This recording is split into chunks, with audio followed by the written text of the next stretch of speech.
अस्सलामुअलैकुम। उम्मीद करती हूँ आप लोग खैरियत से होंगे। बेटा पिछले लेक्चर में हमने जो है वो किडनी की स्ट्रक्चर को डिस्कस किया था। अब हम उसके फंक्शनल यूनिट यानी नेफ्रॉन को डिस्कस करेंगे। नेफ्रॉन क्या है, इसका फंक्शन क्या है। तो चलते हैं हम अपने टॉपिक की तरफ। बेटा आप लोग जानते हैं the functional unit of kidney is called nephron, कि किडनी का जो फंक्शनल यूनिट होता है वो क्या होता है, नेफ्रॉन होता है बेटा।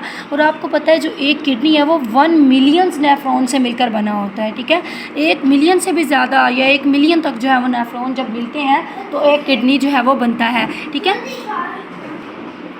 अगर बेटा मैं इसकी नेफ्रॉन की स्ट्रक्चर के बारे में बात करूँ तो एक क्या है, इसके 2 पार्ट्स होते हैं, renal corpuscle and renal tubal. ठीक है, रेनल कार्पसल आपको नाम से ज़ाहिर हो रहा है जिसमें कैपिलरीज, आर्टरीज, वेन्स वगैरह होंगे। और रेनल, जैसा कि रेनल कार्पसल नाम से ज़ाहिर है बेटा, इसमें कैपिलरीज, आर्टरीज, वेन्स वगैरह होंगी। और अगर रेनल जो है वो ट्यूबलर की बात की जाए तो जिस तरह ट्यूबल जो है वो ट्यूब से लिया गया वर्ड है। ट्यूब मतलब जो है वो क्या होता है, लंबाई में जो है वो जो वेन्स, जो ट्यूब्स होती हैं, ठीक है, तो उसको जो है वो क्या कहा जाता है, उन्होंने रेनल ट्यूबल्स का नाम दे दिया है। अगर मैं रेनल कार्पसल की बेटा बात करूँ तो रेनल कार्पसल क्या होता है, is not a tubular but has 2 parts. ये ट्यूब की तरह का नहीं होता लेकिन इसके 2 जो है वो पार्ट्स होते हैं।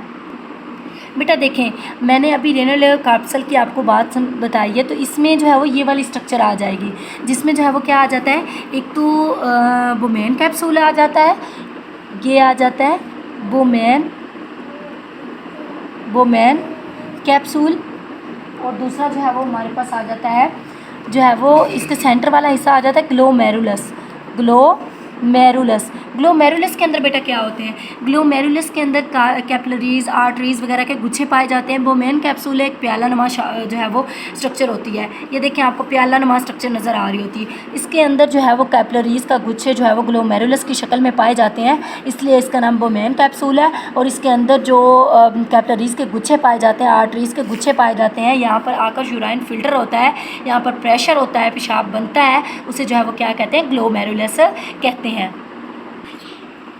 अच्छा नेक्स्ट देखें जी, नेक्स्ट हमारे पास जो है वो अगर मैं इसकी बात करूँ, glomerulus and Bowman capsule. Glomerulus network of capillaries, Bowman capsule is cup shape structure that enclose glomerulus. वही मैंने बताया जिसके अंदर ग्लोमेरुलस को हमने जो है वो क्या किया होगा, ढका हुआ होगा। नेक्स्ट आ जाता है बेटा रेनल ट्यूबल। रेनल ट्यूबल जो है वो क्या होता है, रेनल ट्यूबल के अंदर जो है वो is the part of nephron which start after Bowman capsule. जो बोमेन कैप्सूल के बाद जो है वो स्टार्ट होता है उसे क्या कहते हैं, रेनल ट्यूबल कहते हैं। बेटा इसकी अगर मैं बात करूं तो देखिए आप लोग, आपको यहाँ पर नज़र आएगी, ये मैंने कहा था ये कौन सा हिस्सा है, रेनल कार्पसल है जिसके अंदर जो है वो बोमेन कैप्सूल और ग्लोमेरुलस पाया जाता है। और ये ट्यूब्स की शक्ल का जो एरिया होता है इसे जो है वो क्या कहते हैं, रेनल ट्यूबल कहते हैं। ये तमाम जो ट्यूब्स की शक्ल में एरिया पाया जा रहा है इसे क्या कहते हैं, रेनल ट्यूबल कहा जाता है। अगर नेक्स्ट हम चलते हैं रेनल ट्यूबल की तरफ। Renal tubule is a part of nephron which start after Bowman capsule. First portion proximal convoluted tubule, next portion is U shape. पहला पोर्शन जो है वो इसका क्या होता है, प्रॉक्सिमल कन्वोलेटेड ट्यूबल। ये देखें जो पहला इसका इस तरह टेढ़ा मेढ़ा हिस्सा होता है इसको क्या कहते हैं, प्रॉक्सिमल कन्वोलेटेड ट्यूबल कहा जाता है। ठीक है बेटा, इससे नीचे आकर थोड़ा सा आप लोग जब नीचे आते हैं तो ये जो है वो हमारे पास क्या बन जाती है, डिसेंडिंग लैम्प पाई जाती है। डिसेंडिंग लैम्प जो है वो इसका क्या काम होता है बेटा, ये डिसेंडिंग लैम्प जिसे जो है वो उर्दू में हम कहते हैं नीचे आता हुआ हिस्सा उसका होता है। ठीक है, और ये क्या होता है, असेंडिंग मतलब ऊपर जाता हुआ जो हिस्सा है। ठीक है, अब इधर जो है अगर डिस्टल कन्वोलेटेड ट्यूबल होती है बेटा, ये क्या होती है, आखिरी बलदार नाली होती है।